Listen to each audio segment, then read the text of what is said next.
Salut à toi et bienvenue dans cette nouvelle vidéo d'immersion trail. Aujourd'hui, j'ai discuté un petit peu avec la kiné et j'ai sorti quelques massages que vous allez pouvoir mettre en place si vous voulez, des techniques d'automassage qui vont vous servir quand on fait du trail, quand on a les muscles complètement fatigués, qu'on a envie un petit peu, on n'a pas forcément envie d'aller voir un kiné, un masseur ou autre, mais juste de se faire des petits massages soi-même. Donc, je me suis noté quelques zones à cibler et je vais juste, avant de vous dire les petites astuces que vous allez pouvoir mettre en place pour pouvoir bien vous masser.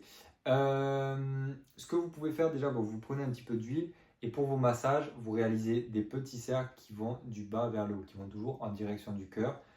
Vous avez deux techniques, soit les petits cercles comme ça, ciblés et vous bougez, soit les mouvements de haut en bas, beaucoup plus larges. Voilà, c'est les deux techniques qu'on va appliquer aujourd'hui pour les massages que je vais vous dire. La première chose, c'est sous la voûte plantaire, sous le pied. Là, vous prenez un max de contraintes, là où il y a beaucoup de tension et tout, et c'est une zone qu'on a trop peu tendance à étirer ou à masser. Vous pouvez vous masser donc voilà, sous la voûte plantaire, en commençant par les orteils et en allant jusqu'à la cheville. Si vous n'aimez pas toucher vos pieds, vous prenez une balle de tennis et vous vous massez un petit peu comme ça. Ça fera tout aussi bien l'affaire. Ensuite, les mollets. Les mollets, il faut bien comprendre que vous avez un petit peu deux zones, une grande partie là, une partie un petit peu plus fine.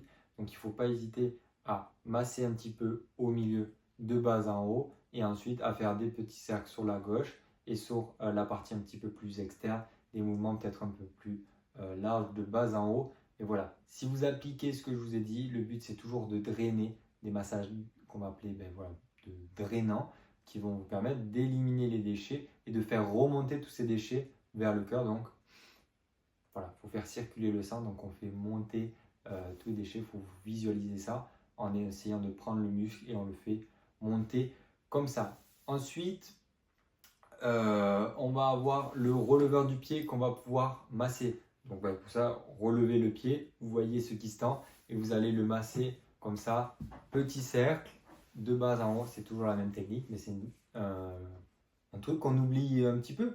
Alors que le releveur du pied, c'est ce qui vous permet de bien dérouler, c'est ce qui vous permet d'avoir une belle foulée. Donc c'est quand même super utile de faire en sorte qu'ils soient en forme et en bon état. Donc pensez à masser cette petite zone. Ensuite, ischio-jambier, bon, vous connaissez, je mets quadriceps, c'est la même famille.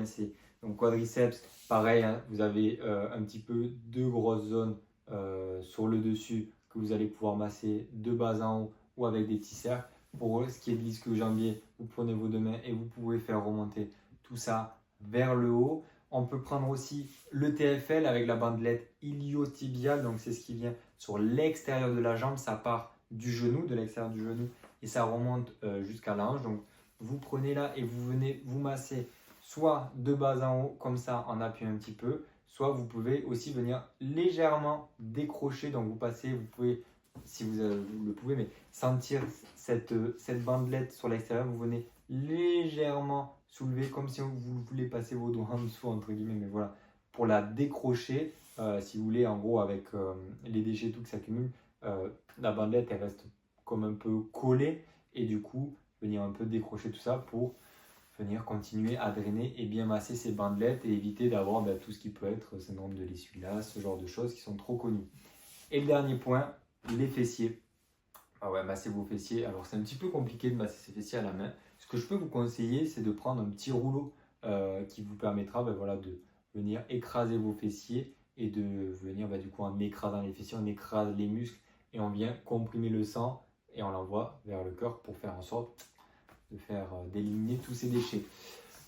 Ces petits massages, vous pouvez les faire 2, 3, 4 fois par semaine. Ça vous prend 10 à 15 minutes et ça vous permettra d'éviter des petites courbatures, d'être un petit peu plus frais sur la séance qui peut suivre. Donc voilà, c'est des petites techniques pour prendre un petit peu soin de vous, prendre soin de votre corps et puis faire en sorte d'être plus frais sur les sorties qui suivent. Donc voilà les différentes zones qui me semblaient importantes à cibler pour faire en sorte que vous soyez prêts pour vos différentes courses et prêts pour avoir une bonne prépa et éviter le maximum de blessures. Si vous avez des zones auxquelles vous pensez que je n'ai pas citées, dites-les moi en commentaire et si la vidéo vous a servi, comme d'habitude, abonnez-vous, mettez un pouce bleu, ça nous soutient énormément et nous on se retrouve soit sur Instagram, soit sur WhatsApp, vous avez tous les liens en description et à demain pour une nouvelle vidéo. A plus, bye bye.